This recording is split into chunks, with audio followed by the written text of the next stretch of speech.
Tal Fatalo Samoa Entertainment TV mai pia le nei foi stofi au se mai fa. Olo ia pesa mo tono le sfulu no aso e fatino ia na ngarwe ngalangolango ya mana ia ili te te atu. Isa wanga fasanga itinam ta mai tai fa pe ona fai ai fa alvao malo. Ili la lolangi. Peta elo o awa wa i mai lava mta upo sa wanga fa maonia. Mai le fa masinonga i mulinu. Pe fon fa sala i neil fa masinonga mawulunga se li itala vau. Ile se fulu lua tausanga fa afale pui pui. Ina ua fa maonia el vasenga o fa msino langolango po fa atonu. Lona molianga o le toso teine po le fai au feusua inga fa malosi.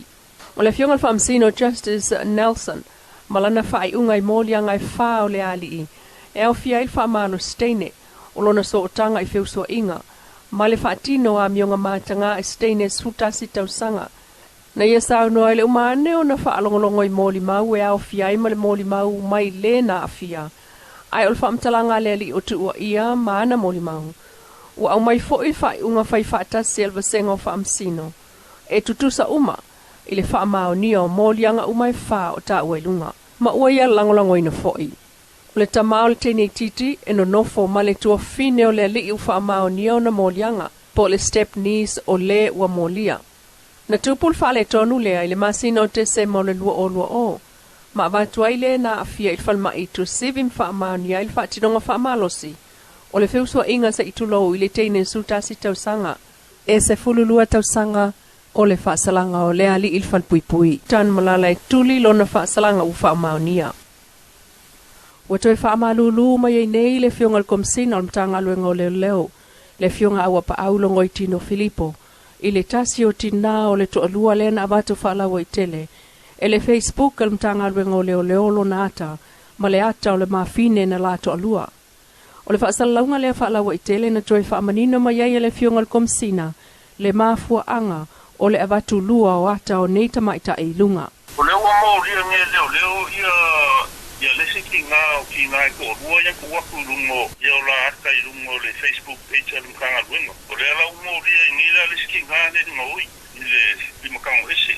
Na ewa kwa rikawa mai fui ia me po kingo ia ngā ese mai o le whale le o ngā me po kingo ia jewelry o le ngana lenga wakwakasi la kai i skingana nga lewa vea mfai ma mori mau ka upulea e whamarurua kwa skingana ka hapea wa ave sero nga ka hapea maia wa afia ile li makango ese lea ai leo ese nga hapea nganga luenga kemi kuwa koi aka ye ore nganga yo fia mai kupong se i tiringia la ua e kusa i manem ka upulea i mea ko kingo ia nko ese maia le alfale le General House o le ala ua ve ila ki ngā lea lesi ki ngā e ua la pai mori mau o le mkanga ruenga i le mga upu le au lesi la ki ngā le ua mori le nga mori a ngia leo i le li makango e se lai nia ko kingo ia mori la fia malu le kungu ula le umi karunga kupu mga upu le wale whaka mai nge ilunga le basa o nei le mea lea msaro le kolu wea suka ruainga kupu e mea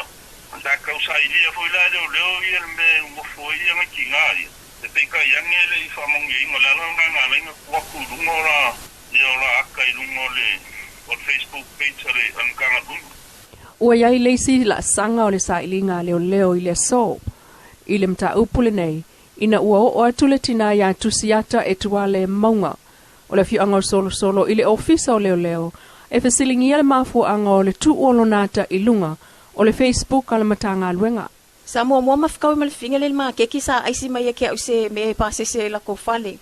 Nga o avela i o le lima kala ma le whaakau i o lua keke poa. Nga o kalusanga la i ai o ke fimanga o ma ke sa vali ma ke ko alua ma ke o e whaila o whaakau le treasure box e maha o e fesili.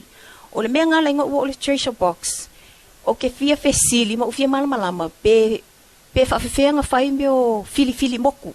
O le ala le ngala inga o le treasure box. Nga o lufale kong le treasure box. Nga o facing ia le kengil au whainga luenga. Nga makala ngoma le kengil au whainga luenga. Nga fisili e la maka upu. Au ke Leilua le kengil lea. Le ka milo i ukua. Ma e lilo fo i o mangaku. E a mio wha apea le kengil. Nga o mala o maka upu. O ula ai fafo o walu. Ma lo o Leilua i o marikai mingei. Sa iei se mea nga kupu. A le wha ke ia u yaka i au mailunga le Facebook. O le o iei mea nga o iei kong le treasure box. O le mea la lea lo ke wha amalu lua kuai. Ile mamalu le aku nguu. Male pa iyo o inga fo ia o wo mai masangi. Le fo i mafau kei minge o le me wakupu. E langonga i whangongoa male makamuli fo i male maa. O le kauleanga inga fo i o lo ungei kangaka i lunga le Facebook. Male ave o lo uwaka, male kuu i lunga. Ele oa use kangaka e whaiangi ami o makangai. Na ta uel tina ia tu siata il tātou whaatalonoanga. Ele aise me o iai lo na mōli mau mō leo. E fia e whaile nātu langa. Ai ole a o tupea e wa aisa la lo ia mo se whautuanga. Ona o a fianga wo whenga iai nei ma le la whanau ia tunu e mamau. Ma o la a inga. Ai o sao no le fiongal komsina. Ole a ia te tau lava le nā ale tina ai le iai se nganga. Ole whaasalaunga le matanga ruenga na whaia. Ia iai se tau valea o ia. Whapenau na toi wha amalulu o tuai. Ile tina le whalitua ia tu siata. E sili lima se lau whana wa ongol tausanga whaamai. Po le foundation i le University o Samoa. E whaau ui le tai au nei. E le whaailongo le certificate. E au fia i le certificate in commerce, certificate in science, in art. Ma isi mata au po ave alo mo whanau. O lo oili tausanga whaamai. O le whaunga i le soe whai il falta alo le University o Samoa. I le iwa i le tai au. Mai o mai il taimi nei. Ua amata o na ngā solo atu au ahinga o mātua ai o wō e pātipatia le nei fo i wha moe o le selselenga o whanau ua taunu uai i le whai ungol nei fo i tausanga lua.